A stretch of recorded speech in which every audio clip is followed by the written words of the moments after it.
ప్రార్థనలో ఉన్నాం. అప్పుడు అది వదిలిపెట్టి వెళ్ళిపోవాల్సి వచ్చింది. తర్వాత యేసు ప్రభుని నరసరావుపేటలో ఉన్నప్పుడు కలుసుకున్నాం. యేసు ప్రభు మమ్మల్ని దర్శించిన తర్వాత మాకు చేసిన మొదటి వాగ్దానం, అదిగో పాడుగా నిర్జనంగా ఉన్న ఆ స్థలమును నేను ఆశీర్వదించి అక్కడ నా మందిరాన్ని నిర్మిస్తానని మాట్లాడాడు ఆయన. మాట్లాడిన వాగ్దానం 2006లో మొదట మందిరం పరిచర్య ప్రారంభమైంది. అక్కడ 2006లో నివాసమే మందిరం అయిపోయింది, పరిచర్య స్టార్ట్ అయింది. 2008లో ఇప్పుడున్న మందిరం కట్టడం జరిగింది. 2008లో అక్కడ మందిరం కట్టాం. అనతి కాలంలో గట్టిగా 3 నెలల్లోనే అది ఫుల్ అయిపోయింది. అది మొదటి మందిరం. అనతి కాలంలో ఫుల్ అయిపోయింది. బలిపీఠ పక్కన కూడా కూర్చున్నారు చూడు, అటుపక్క ఇటుపక్క చుట్టూ. ఇక బలిపీఠం ఎక్కడం ఒక్కటే వాళ్ళకి ఖాళీ. అట్లా ఫుల్ అయిపోయింది. దేవునికి స్తోత్రం. ఆ తర్వాత ఎదురు సిమెంట్ రోడ్డు మీద పందిళ్ళు వేసాం. ఆ ఫోటో కూడా ఉంటుంది. అదిగో, థ్యాంక్ యూ రా, ఈరోజు ఏందో మీరు నిద్రపోవట్లేదు. అదిగో పందిళ్ళు వేశారు.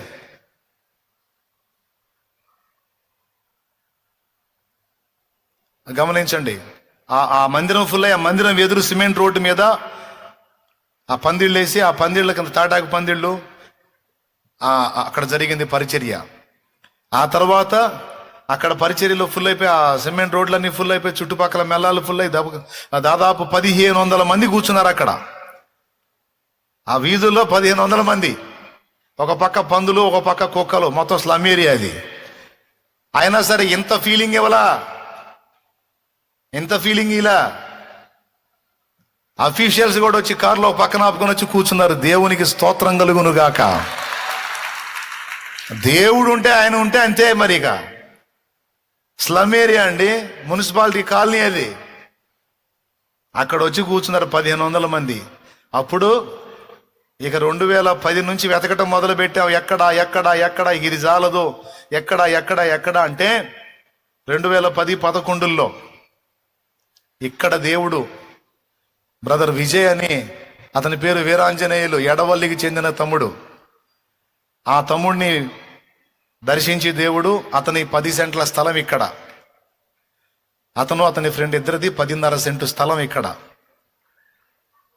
అదిగో ఈ మందిరానికి వచ్చేటప్పుడు అదిగో దారి, దాని అవతారం ఎట్టుంది మందిరానికి వచ్చేటప్పుడు. చాలు, ఇప్పుడు నేను చెప్పేది వినండి. అప్పుడు ప్రారంభం చేశా ఇక్కడ 2010-11 మధ్యలో ల్యాండ్ తీసుకోవడం జరిగింది, 10 సెంట్లన్నర స్థలం. తర్వాత నాగిరెడ్డి బ్రదర్ అని ఇంకొక ఆయన ఉన్నాడు, ఆయన ఒక 10 సెంట్ల స్థలం, 20.5 సెంటు స్థలం మొట్టమొదట ఇక్కడ తీసుకొని మందిరం మొదలు పెట్టాం. మందిరం ఎస్టిమేషన్ వేసింది 22 సెంట్లకు వస్తుంది. 20.5 ఉంది.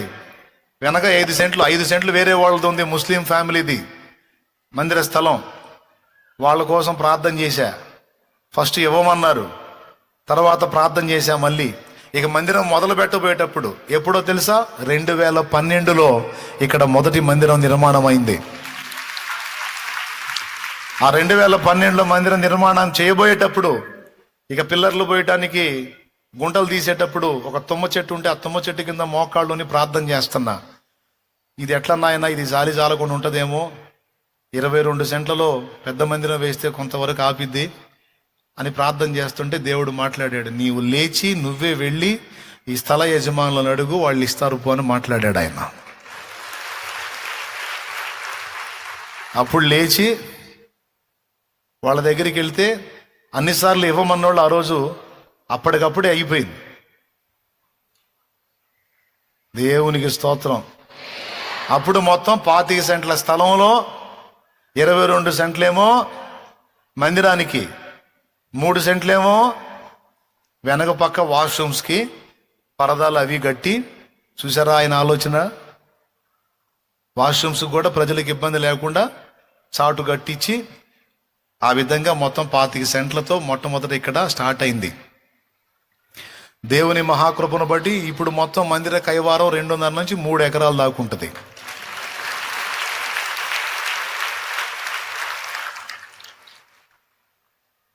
హల్లెలూయా. వాగ్దానం చేశాడు,